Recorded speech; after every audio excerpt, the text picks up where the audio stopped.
Mariscadores a flote poderán recibir entre 1.100 e 3.000 euros por mes de paro temporal.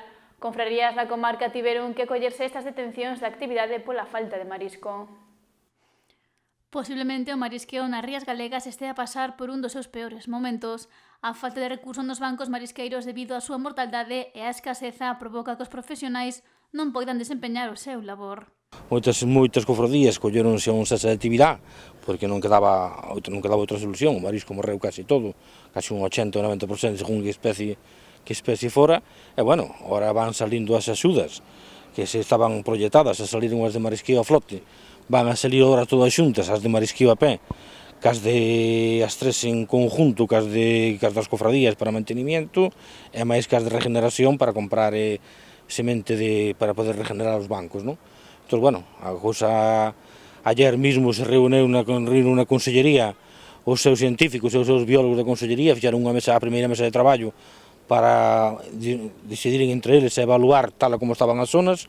Para poder facer as primeiras actuacións para intentar regenerarlo todo. É complejo, sabemos que é moi complejo, porque, bueno, non damos sacado as orden para diante, porque no marisqueo a pé, pois, é moito máis complejo, non? Hai moita xente que está en cese de actividade, outros están de baixa, outros están no paro, entón, claro, hai que miralo moi ben para poder sacar a orden en condicións para que se podan cobrar máis un número de xente que non podamos aclarar, non? Sabemos que hai unhas condicións dos fondos FEMPA que son imprescindibles e que sin elas non pode aclarar, como son os 120 días nos 2 anos traballados para poder acceder a esas axudas.